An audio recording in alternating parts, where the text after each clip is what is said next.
AITA for refusing to help my sister after she left me stranded years ago. 10 years ago, when I was and my sister was, I found myself in a terrifying situation. I was stranded an hour from home in a bad area, unable to find a way back. The trains were shut down, and in my desperation, I called my sister Morgana for help. Her response shocked me. She said she was too tired from work and wouldn't come to pick me up. She suggested I either walk or wait at the station until the trains resumed. Tragically, my decision to wait led to a mugging. I was violently attacked, lost my wallet, IDs, and even my computer. Fortunately, a police officer came to my aid and gave me a ride back home. I made it clear to my sister that I would never forget this incident and that she shouldn't expect help from me when she needed it. Fast forward to the present, it's been 10 years, and my parents treated the family to a cruise. My girlfriend and I made a trip out of it, driving down 2 days ahead to stay in a hotel. Then, at midnight on the eve of our cruise, my sister called in a panic. She had gotten into a fight with her boyfriend, who had subsequently left with the car.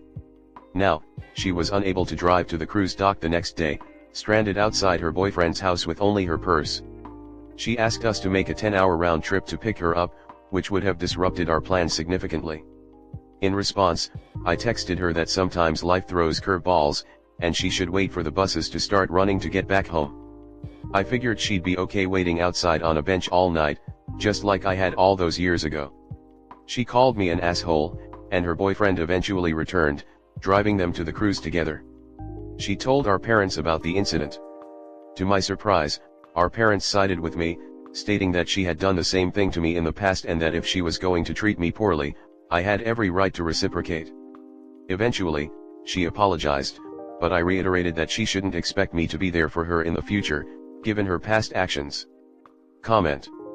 How lovely a moment that must have been for you. You could have been killed when she blew you off 10 years ago. Has she ever even apologized for that? I would never help her out. But I'm petty. Yeah, so she probably still doesn't understand why you were ever even upset about it, right?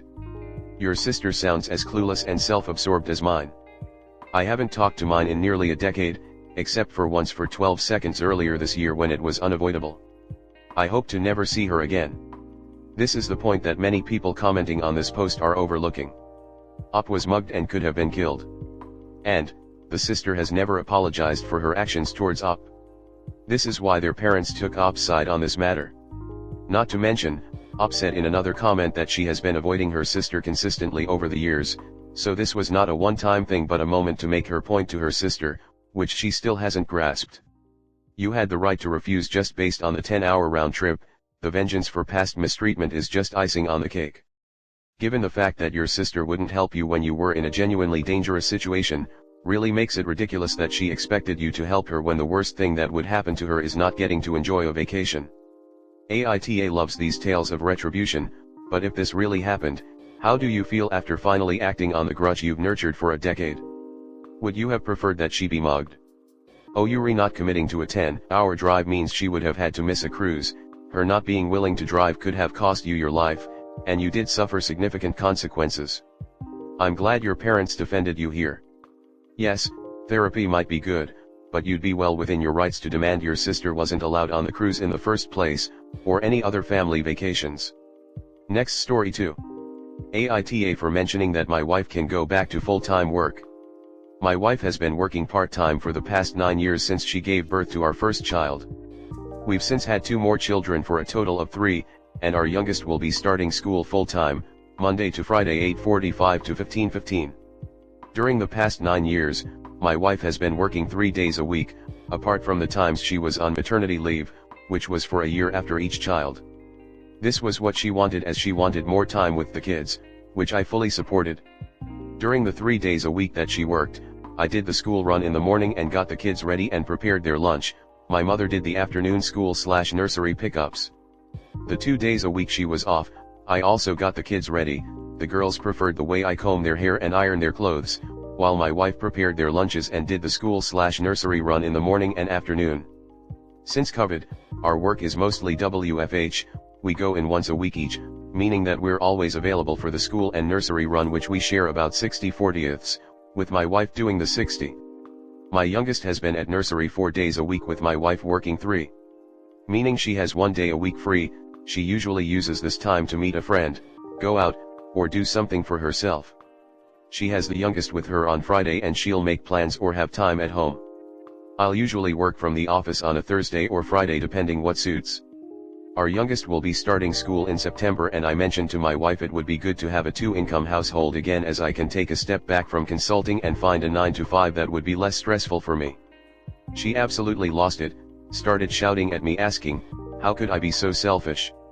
After she calmed down she told me she wanted the Thursday and Friday as time for herself. I said that's fine if I can have Saturday for myself, which she didn't like. I explained how consulting has been a strain for me, which she's already aware of as I've been talking her how stressful it has been for almost 9 years. She's not happy with me and has said I'm being inconsiderate and she wants time for herself. We share almost everything when it comes to looking after the kids. Some days she does more, especially the days she off, but the days we're both working, I do more. So, AITA, should I have been more considerate towards my wife and not assumed she would have been going back to work full time? Comnet. I mean, maybe this is true. If it is, he should divorce her because his life would be easier since he already does everything. He can get half the week to himself if he divorces and has shared custody, although I suspect she'll push for full custody to get more child support given she works part-time and doesn't want to work anymore. They'll split 50-50 custody as long as there are 2 available, loving parents who desire to have custody. That is the default in modern family court, despite what men want to believe. That actually doesn't matter when one person wants 2 days off a week and is mad at the other partner for wanting 1 day off a week. Automatically, the person wanting 2 days to themselves while saying the other person shouldn't have any isn't contributing equally, because they want to be doing 5 days of responsibility while they want the other person to do 7. 2 days of no responsibility and getting to go out with PPL is more than 0 days, so obviously the person with 0 says to themselves is contributing more to the household. I agree. I do think weekend caretaking might require an every other /on-off schedule, be it by this is your free space Saturday, next weekend we all do family tasks, then it's my free weekend again, or something else modified to their life. How is that fair? Wife will be getting 6.5 hours on Thursday and 6.5 hours on Friday free. While op gets no hours Monday, Tuesday, Wednesday, Thursday, or Friday free. So op asking for every Saturday free seems reasonable. I am of course assuming that op has a bit of flexibility, in that if 2 kids have a b-day party of attend or 1 kid has a game, op is still going to show up. Op, you need to put your foot down about this issue and not budge. Full stop. Your mental health is just as important as hers, and if she wasn't being selfish, then she'd want you to be your best self, and that means a day to just veg.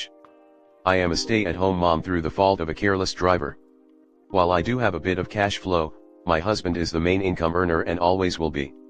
Every day I wish I had my old body back. 2 reasons are so that I could be unequal financially and that my husband didn't have to work so much overtime or so on call. She should want you not to have to break your back just so she can live comfortably. When the kids are in school September to December, there's no reason why she couldn't work near a full-time schedule. Just like how if she gets a day to herself, you should too.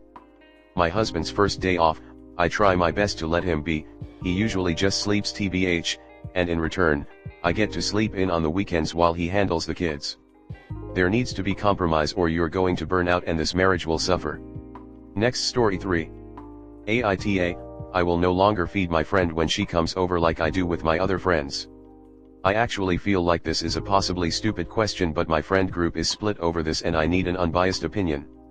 I 26 have a friend 25 who is currently on a health kick. All she talks about is how nasty some food is, how processed food is bad, etc. Okay, not really the biggest problem ever, but it gets annoying. My apartment is pretty much the main hangout spot for our friend group, ages range from 24 to 26, and I pretty much feed everybody who comes over. We often hang out in a big group and I cook for everyone and then they Venmo me after. They also occasionally come over separately or just a few of us will hang out, everyone generally gets fed in those situations too. This is where the problem starts. My friend has now started talking about the process of food being cooked. This completely turns pretty much everyone off of eating, but she claims I'm just trying to make you more aware of how our food gets to the table. Just over 3 weeks ago, I made pigs in blankets, hot dogs wrapped in bacon, and after she took a bite she started talking about how sad the person who butchered the pig must feel, and about all the blood and veins in the pig and stuff like that. Almost everybody, except one of my friends who just doesn't listen anymore when she talks, pushed away their food and was done with it. She still ate. My main problem was that she says all of this, but is not vegan or vegetarian. She just seems to either like to ruin our meals or she's on some kind of empty activism kick. I made the decision not to feed her anymore when she comes over, and as a result I just put out snacks for my friends. This is better because I do save time on cooking, I guess. However, when my friends have come over in the last week I still fed them because they were there without her. One of my friends happened to post a picture and now she's bombarding me and a few of our other friends about how we're excluding her solely because she believes in animal rights. Now I'm conflicted. A bunch of my friends have agreed that it's annoying but she's fighting for something she believes in and stuff like that. AITA. Comment. Your friend needs to understand that her killing the mood isn't socially desirable and contributes negatively to the conversation. The fact that she said how gross and cruel the meal was and ate it anyway is a prime example of why she needs to keep those thoughts to herself instead of subjecting everyone to them. Not to mention that she isn't actually fighting for anything, let alone animal rights, particularly given that, as you noted, she's still eating all the stuff herself. All she's doing is making people feel unwell at the table. You aren't excluding her because she cares about animals. You're excluding her because she's an asshole. If she cared about animals she'd be vegetarian/vegan or at least only buying kosher/halal/private farm meat where the animals are at least supposed to be butchered with care. Instead, she's eating the same junk the rest of us do, talking about it graphically, and playing innocent. I mean, I could read The Jungle aloud at the next dinner party I go to, I just wouldn't expect to be invited back. I think you're kind to still allow her over. She'd be on a timeout from visiting my place. How can she claim to be for animal rights while continuing to eat any meat you serve? The friend group should be able to get together and enjoy whatever you are serving without listening to her commentary. Can you possibly make a rule that there is no talking about this stuff while people are eating? I mean, her choice to talk about this while you are eating is causing more animal waste because then you have made food and now nobody wants to eat it because of her actions.